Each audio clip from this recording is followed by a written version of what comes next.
जय वीरकारा बजरंगी, हर हर हर हर हर हर महादेव। आप सभी के परिवार के ऊपर महादेव की कृपा और बजरंगबली का आशीर्वाद हमेशा बने रहने चाहिए। दोस्तों, जो आज का मेरा थंबनेल है, थंबनेल देख के चौंकना मत, क्योंकि इसमें कई उतार चढ़ाव ऐसे आएंगे कि मैं लोगों को आपको प्रमाण दूंगा, क्योंकि हमारे उत्तराखंड के कई भाई लोगों को पूजा का विधि विधान पता नहीं रहता ना कि यार कहते हैं घंडियाल देवता कौन है, कैसे है और इनकी पूजा का विधि विधान कैसे है। जैसे देवता एक ही है लेकिन नाम अलग अलग रहते हैं, उसी प्रकार से मैं अभी आप लोगों के समक्ष में ऐसे रखूँगा। जैसे बर्बरीक जो निशान देवता है उनको क्या क्या नाम है, मैं आपको पूजा का विधि विधान बताता हूँ। गोलजू और इन लोगों से क्या संबंध है इनका, ये सारी चीज़ मैं आज अंदर खोलूँगा वीडियो में। दोस्तों, वीडियो में आगे बढ़ने से पहले हमेशा की तरह मेरे चैनल का इंट्रो।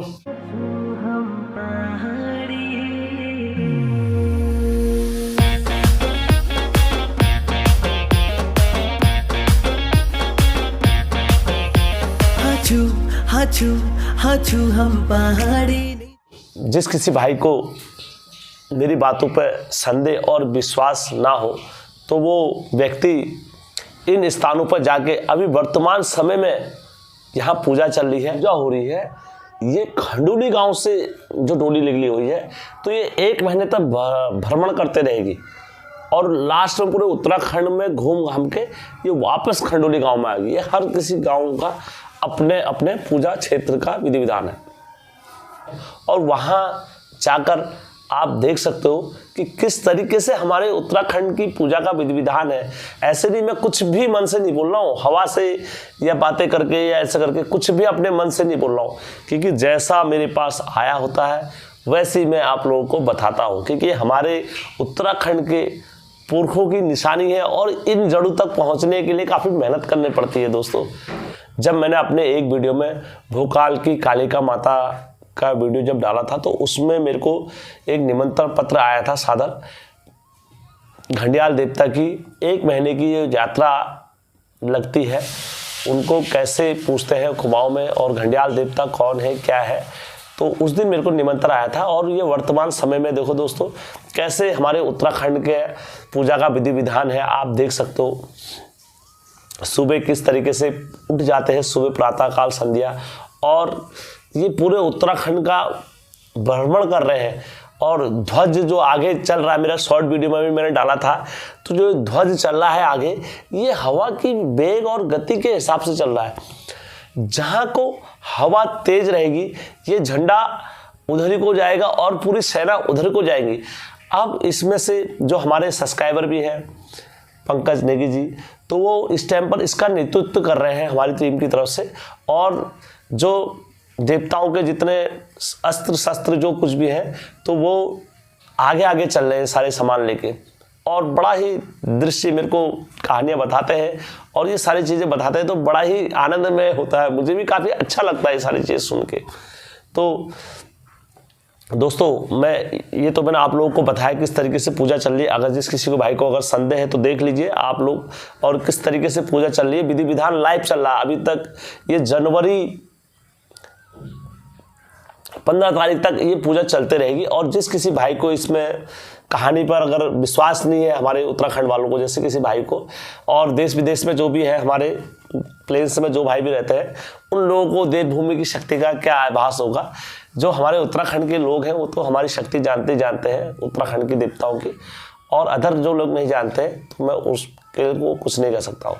तो दोस्तों, मैं हमेशा की तरह वीडियो में आगे बढ़ता हूँ और मैं कहानियाँ कुछ बताता हूँ इसमें आप लोगों के समक्ष में।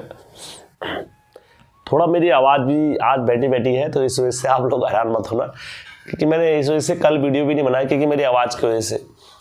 तो दोस्तों, मैं आप लोगों को बीच में घंडियाल देवता की स्टोरी रखता हूँ, उसके बाद हमारे उत्तराखंड में बर्बरीक देवता क्या करते हैं और उनका क्या नाम है और क्या रोल है उनका, मैं आप लोगों के सबके समक्ष उनके बीच में बताता हूँ। उत्तराखंड के देवी देवताओं के बारे में कौन सा नंबर हमारे बर्बरीक देवता का आता है, मैं वो नाम भी आपको बताता हूँ। दोस्तों, भीम जब हमारे उत्तराखंड में आए तो हिडिंबिका से जब उनका विवाह हुआ था, तो हिडिंबिका जो मंदिर है वो कहाँ है, हमारे नैनीताल जिले से अंदर जाना पड़ता है भीमताल को, और ऊपर पहाड़ी में है, ठीक है। तो वहाँ हिडिंबिका का माता को आज भी देखा जाता है। इसका जीता जागता प्रमाण वहाँ के स्थानीय लोग देते हैं वहाँ के स्थानीय लोग। उसके बाद दोस्तों जो हिडिंबा का जो पुत्र था उनका नाम क्या था? घटोत्कच था। जो घटोत्कच उनके पुत्र का नाम था।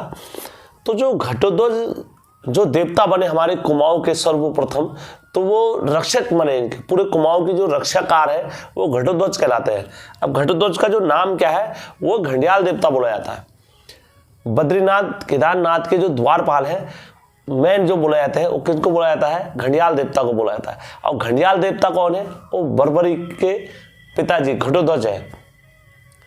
आप दोस्तों घटोत्कच के जो पुत्र है वो कौन है दोस्तों? बर्बरीक। ये तो पता रहता है अक्सर भीम की पत्नी का क्या नाम था? हिडिंबिका, और 5 पांडवों का, और बर्बरीक के बारे में क्या आपको पता है? बर्बरीक के नाना जी कौन थे और बर्बरीक की माता से क्या संबंध था, और बर्बरीक असुर जाति में आते थे। आप तो दोस्तों अब ये तो कोई कहेगा यार भगवानों में आते ये सारी चीज़ें, लेकिन अगर तुम बारीकी से जाओगे, अगर तुम देखोगे तो जो घटोत्कच थे, घटोत्कच की जो पत्नी का नाम था उनका नाम था कामकंडिका, और कामकंडिका की जो पिताजी थे वो थे दैत्यराज मूरा। उत्तराखंड में जो विधि विधान है वो अलग है। बर्बरीक देवता को जो हमारे कुमाऊं में पूजा जाता है वो किस देवता के नाम से पूजा जाता है? निषाण देवता के नाम से पूजा जाता है। निषाण देवता मतलब बड़े ही शांत स्वरूप, और इनका जो स्थान है जो हवा में चलता है, जो इनका नाम नोकरा चलता है वो निषाण देवता के नाम से चलता है। हमारे उत्तराखंड में गढ़वाल साइड में उनको निषाण देवता के नाम से पूजा जाता है। दोस्तों हमारे उत्तराखंड वासियों को पता नहीं रहता है पूजा का विधि विधान। अब कोई किधर को जाओ कहता है, कोई किधर को जाओ कहता है, तो हमारे सभी लोग उधर को चले जाते हैं। लेकिन आपको अपने उत्तराखंड में अगर घाटू श्याम देवता की पूजा करनी है तो निषाण देवता की पूजा करके आपको उनको बनाना पड़ेगा। जैसे घाटू श्याम देवता हमारे उत्तराखंड में प्रसिद्ध है। और दोस्तों जो ये ध्वज आगे चल रहा है पूजा के बीच में आगे जो चल रहा है, तो ये इनको जो भी ले आ रहे हैं निषाण देवता ले आ रहे हैं।